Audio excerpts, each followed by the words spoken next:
Bonjour à tous et à toutes, on vous retrouve aujourd'hui avec Vladimir. Alors c'est une combinaison qui est un petit peu difficile à faire, on vous conseille de compter 2 voire 3 jours de couture pour pouvoir la réaliser de bout en bout, mais vous verrez, elle vaut vraiment le coup, surtout qu'en plus cette combinaison sera idéale pour la rentrée, elle est extrêmement pratique, très élégante, bref, ça deviendra votre nouvel uniforme. Nous allons commencer par les poches. Alors pour les poches, on vous conseille de les surjeter ou de faire un zigzag tout autour et surtout de ne pas oublier de marquer l'écran. Donc une fois que vos poches sont prêtes, venez plier le haut de la poche vers l'envers, au fer, au niveau d'écran. Une fois que vous avez fait la pliure, vous allez pouvoir venir piquer le haut de la poche à 2,5 cm, puis au milieu, vous allez pouvoir tracer les boutonnières au stylo effaçable. On vous conseille de faire dès maintenant vos boutonnières à l'aide du pied spécial boutonnière, ce sera beaucoup plus simple pour la suite. Une fois que vous avez fait vos boutonnières, vous allez pouvoir venir replier les autres côtés de la poche à 1 cm vers l'intérieur. Une fois que les bords de la poche sont pré-pliés, vous allez pouvoir venir les épingler sur les bustes devant en suivant les pointages. Donc là, vous voyez, on a bien fait attention au raccord. Et vous allez pouvoir venir ensuite piquer en nervure ou à 0,5 cm sur les 4 côtés, surtout en pensant bien à laisser ouvert l'entrée de poche. Une fois que vos 2 poches sont prêtes sur les bustes, vous allez pouvoir passer aux propretés de col. Alors là, on a changé un petit peu la finition. Au niveau du bord de la propreté, n'hésitez pas à regarder sur le patron, vous allez venir plier à 1 cm vers l'intérieur au fer. Et sur l'endroit, vous allez venir piquer à 0,5 cm du bord pour pouvoir garder l'ourlet plié correctement. Vous allez venir ensuite superposer les propretés sur les devants, endroit contre endroit, et vous allez épingler du cran au niveau de l'encolure, puis jusqu'au coin, puis descendre jusqu'en bas de la propreté. Vous allez ensuite piquer à 1 cm et cranter le coin. Vous allez pouvoir retourner et repasser la propreté. N'hésitez pas à vous aider d'une paire de ciseaux pour pouvoir avoir le coin bien net. Et une fois que vous avez tout bien repassé comme il faut, vous pouvez en profiter à ce moment-là pour marquer et faire également les boutonnières.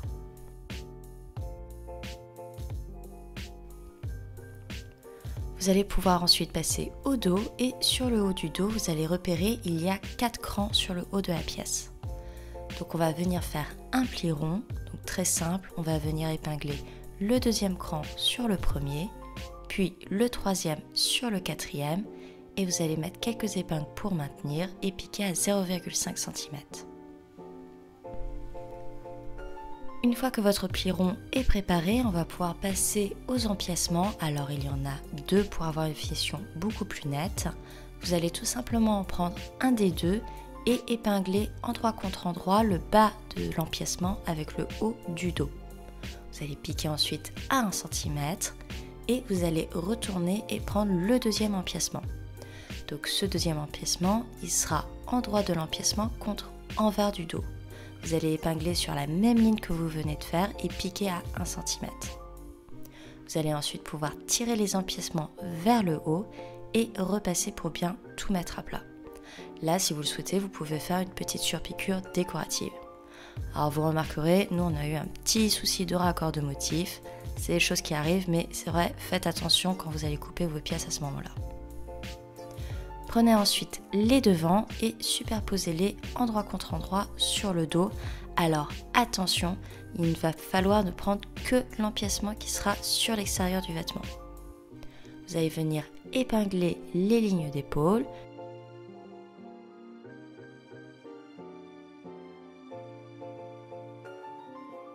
Piquer à 1 cm. Vous allez ensuite mettre à plat et vous allez pouvoir mettre le 2e empiècement comme si le vêtement était fini. Alors c'est une finition qu'on a l'habitude de faire, vous pouvez voir à peu près les mêmes étapes pour la chemise Charlie par exemple.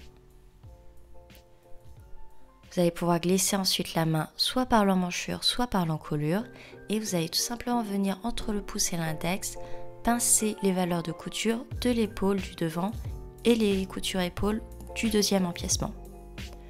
Donc une fois que vous avez attraper ces valeurs de couture, vous allez tirer et épingler tout le long de l'épaule, puis à nouveau piquer à 1 cm. Vous allez voir, ça paraît un petit peu brouillon au départ, mais une fois qu'on met tout à plat, vous allez voir, ça va être très net. Donc repassez et on va pouvoir passer aux coutures côté. Donc remettez le vêtement dos endroit contre le devant et vous allez venir épingler les 2 lignes de côté. Vous allez piquer à 1 cm et ensuite faire un zigzag ou un surjet. Au niveau de l'encolure, alors n'hésitez pas à cranter un tout petit peu plus justement le cran pour pouvoir bien mettre les valeurs de couture à plat. D'ailleurs, si jamais vous avez besoin, vous pouvez mettre une petite épingle.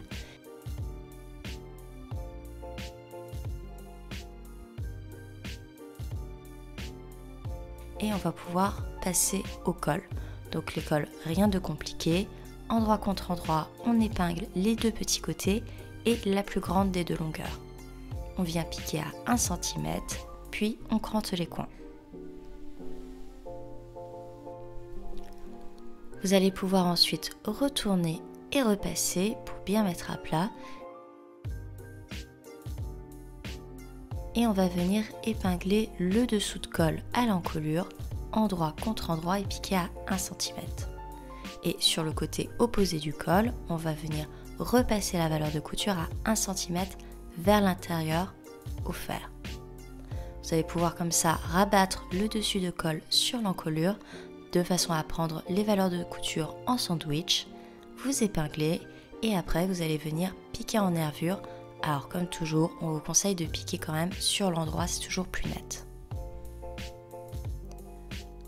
Vous allez pouvoir laisser le buste de côté et on va passer aux passants. Donc les passants, très simple, on vient les superposer 2 par 2, endroit contre endroit, et on va venir épingler la pointe ainsi que les 2 grandes longueurs.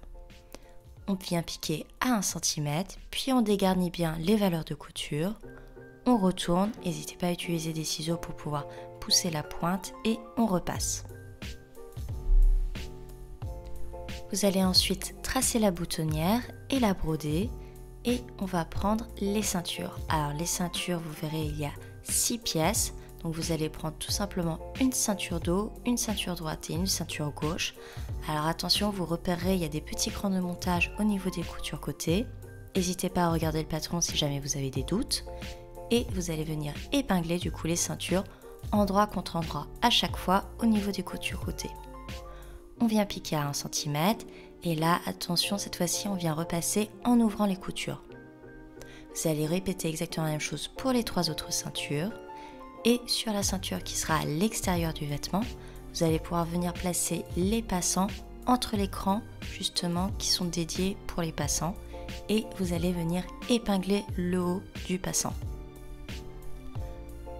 Pour pouvoir maintenir, vous allez venir piquer à 0,5 cm et on va pouvoir assembler la ceinture au buste. Donc vous allez prendre les bustes et on va venir passer un fil de fronce entre les 2 crans de chaque devant. Donc pour les fils de fronce, comme d'habitude, on fait un point très large et on ne fait pas de point d'arrêt.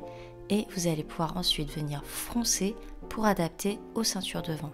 Alors attention, sur les ceintures devant, il ne faut pas forcément que ça fasse toute la longueur, il faut s'adapter pareil aux crans qui sont indiqués sur la ceinture. Donc n'hésitez pas à regarder le patron.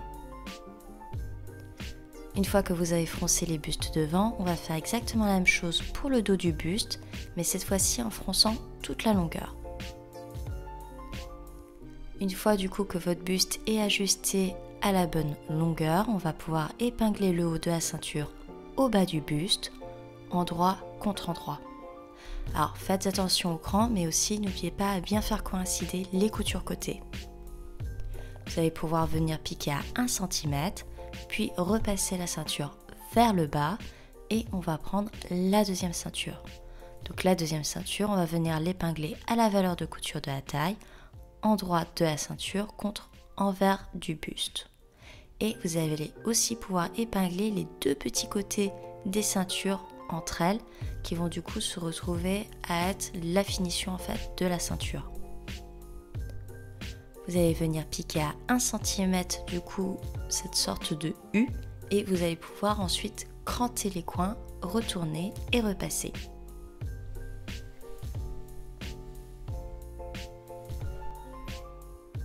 On va passer aux manches et on va attaquer la fente capucin. Alors, armez-vous de votre patron et n'oubliez pas de bien tracer la fente, puis de tracer le petit V au-dessus de la fente. Vous allez venir couper du coup sur la fente et le V, et vous allez ensuite mettre la manche à l'envers. Donc là, il faut bien repérer quelle partie de la manche est le devant et quel est le dos. Et sur la partie dos de la fente, vous allez venir épingler le bord du rectangle de propreté de fente, en faisant attention à ce que ce soit endroit de la propreté contre envers de la manche.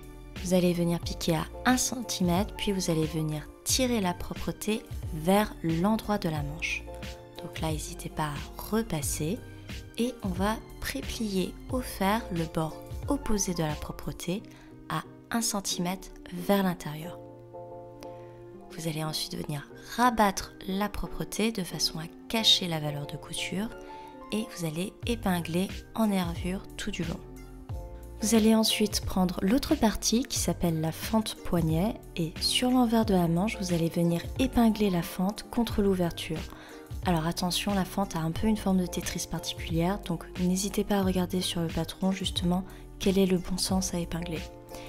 Et vous allez venir, comme pour tout à l'heure, piquer à 1 cm, puis vous allez venir tirer la fente vers l'endroit, vous allez repasser, puis vous allez venir replier vers 1 cm vers l'intérieur, le bord opposé de la fente.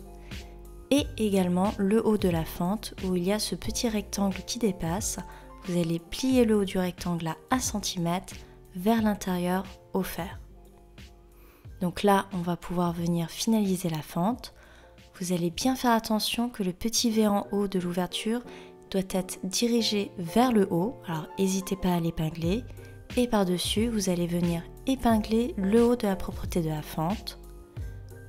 Et encore en troisième temps, vous allez pouvoir venir rabattre la fente de façon à cacher la valeur de couture. Et la fente va se retrouver par-dessus la propreté de fente. Donc normalement à la fin, vous devez vous retrouver avec quelque chose qui ressemble à ça. Donc une fois que votre fente est bien placée, on va pouvoir venir piquer le haut de la fente et le bord en nervure pour tout maintenir. Et seulement après, on va pouvoir venir faire les piqûres décoratives. Donc pour les piqûres, vous allez venir les tracer au stylo sur le haut de la fente en traçant un rectangle de 2 cm de haut avec une croix au milieu. Et vous allez venir surpiquer en suivant les lignes et surtout n'hésitez pas à faire quelques points d'arrêt. Donc repassez bien pour effacer les traces du stylo et vous allez repérer ensuite l'écran en bas de manche pour pouvoir faire le pli d'aisance. Donc il suffit tout simplement de les superposer pour avoir un pli qui regarde la fente. Comme d'habitude, on vous conseille de regarder le patron si vous avez un doute. Et vous allez pouvoir épingler et piquer à 0,5 cm. Pliez ensuite en deux la manche endroit contre endroit et venez épingler le long du dessous de manche.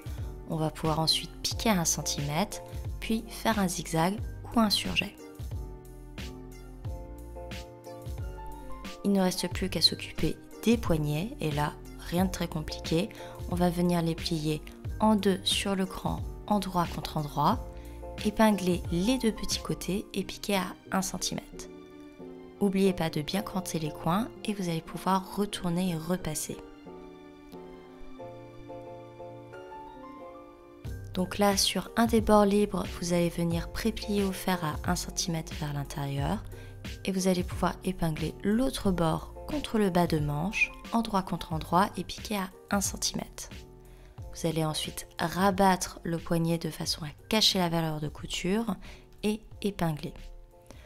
Là, vous pouvez piquer soit en nervure, soit 0,5 cm, mais comme toujours, on vous conseille de piquer sur l'endroit et il ne vous reste plus qu'à tracer la boutonnière et à la broder.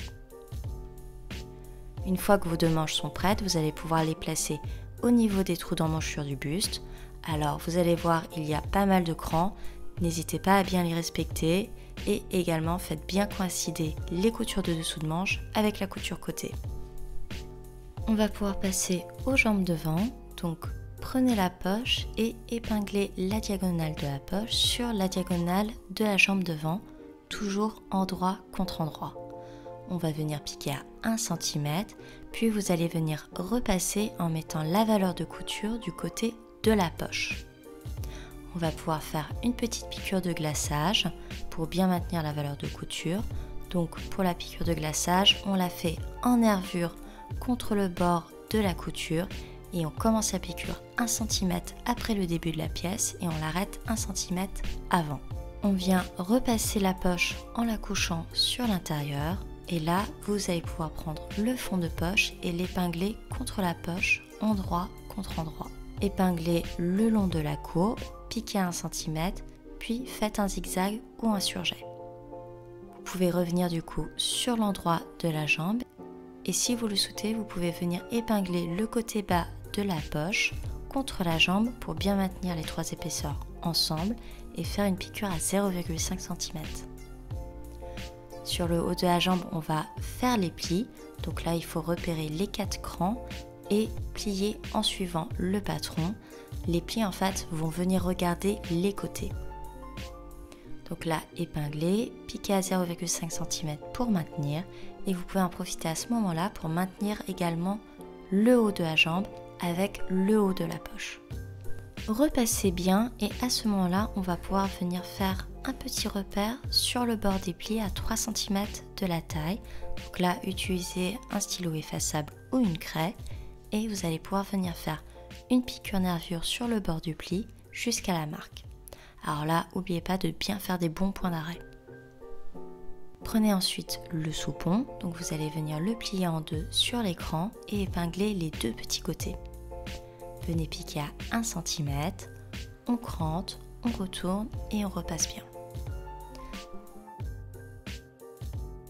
Superposez ensuite les 2 jambes devant, endroit contre endroit, et épinglez l'enfourchure à partir du décroché de la braguette. Piquez à 1 cm, puis faites un zigzag ou un surjet et on va passer au zip. Donc le zip, vous allez l'épingler ouvert, endroit contre endroit, sur la jambe gauche et vous allez venir piquer au plus près des dents.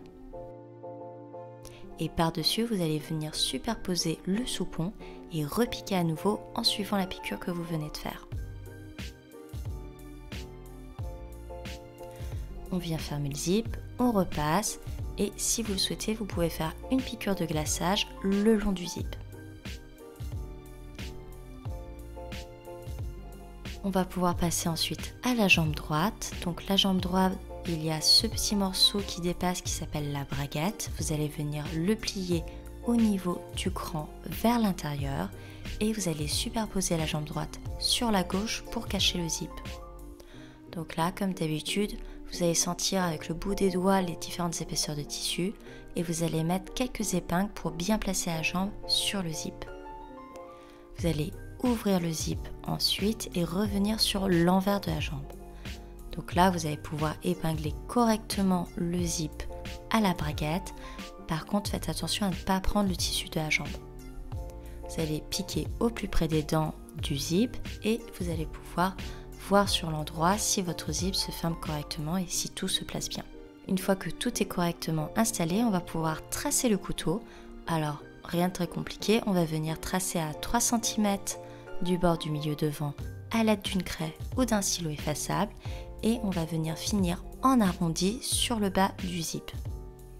Donc on pique en suivant la ligne. Comme d'habitude, n'oubliez pas de faire de bons points d'arrêt et repasser ensuite. Donc là, on va passer aux jambes dos. Alors, elles n'ont rien de très particulier, on va juste venir les superposer endroit contre endroit et épingler tout le long de l'enfourchure, puis piquer à 1 cm et on finit par un zigzag ou un surjet. Une fois que vos jambes dos sont prêtes, on va venir les superposer sur les jambes devant, endroit contre endroit, et on va épingler tout le long des coutures côté, mais aussi de l'intérieur de jambe. Et n'hésitez pas, il y a des petits crans de montage pour pouvoir vous aider. Une fois que tout est épinglé, c'est un petit peu long, vous allez voir, on va venir piquer ensuite à 1 cm, puis comme d'habitude, faire un zigzag ou un surjet et on a quasiment fini la partie pantalon. il ne vous reste qu'à préparer les ourlets. Donc là, deux options, soit vous faites la nôtre, soit vous pouvez faire un double repli. Nous, on a décidé de faire un repli simple. Donc on va venir faire un zigzag ou un surjet en bas de manche et on va repasser ensuite le bas vers l'intérieur à 2,5 cm. Vous pouvez au préalable tracer du coup la ligne de l'ourlet avec un stylo effaçable. Donc une fois que vous avez plié le bas à la bonne hauteur, vous allez venir épingler puis piquer à 2 cm. Alors n'hésitez pas, on a prévu la longueur de jambe pour une personne d'environ 1,70 m. Vous pouvez tout à fait raccourcir le pantalon si vous le souhaitez. Une fois que vos ourlets sont prêts, on va pouvoir assembler du coup le haut des jambes au bas du buste. Alors on va venir épingler contre la ceinture extérieure, endroit contre endroit et piquer à 1 cm. Alors faites très attention à ne pas épingler le bas dépassant.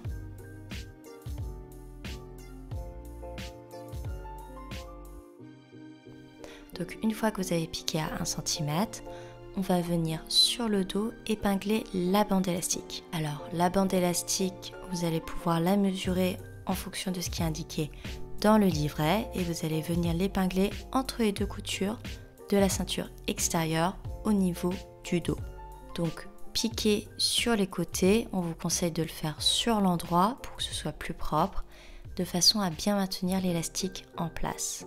On va revenir ensuite sur l'intérieur et on va venir faire un zigzag ou un surjet sur le bas de la ceinture intérieure. Vous allez pouvoir rabattre la ceinture intérieure pour pouvoir cacher tout ce qu'il y a à l'intérieur du vêtement et épingler le bas. Faites attention au niveau du début et de la fin de la ceinture, vous allez pouvoir venir plier en diagonale la valeur de couture vers l'intérieur pour que la finition soit un petit peu plus nette. Donc une fois que vous avez tout épinglé tout du long, vous allez voir c'est un petit peu compliqué à cause de l'élastique qui se trouve au niveau du milieu dos, mais pas de panique, ça va très bien se passer. Donc une fois que tout est épinglé, vous allez venir surpiquer sur toute la longueur de la ceinture et piquer en nervure ou à 0,5 et de préférence, n'oubliez pas, piquer sur l'endroit. Il ne reste qu'à faire les surpiqûres de maintien de l'élastique. Donc sur le dos, vous allez pouvoir venir tracer soit 2, soit 3, soit voire même 4 lignes parallèles en fonction de ce que vous voulez pour pouvoir bloquer l'élastique. Et vous allez pouvoir venir piquer sur ces lignes sur l'endroit. Donc là, petit conseil, ne faites pas comme nous, on a pris un élastique qui était un petit peu trop fort. Le but est quand même d'avoir un élastique assez souple pour qu'il puisse bien se détendre. N'hésitez pas à faire un petit coup de repassage final et il ne reste qu'à faire la dernière boutonnière qui est celle de la ceinture. Vous allez pouvoir ensuite coudre tous les boutons, pouvoir mettre l'étiquette et tada, vous avez fini votre combinaison Vladimir. Donc on espère que ce tuto vous aura plu. C'est vrai qu'il est un petit peu long, mais vraiment on vous assure, il en vaut le coup et ça vous permettra de tester toutes vos petites connaissances en couture et on a très hâte de voir vos réalisations. On vous souhaite une bonne séance de couture et à très vite.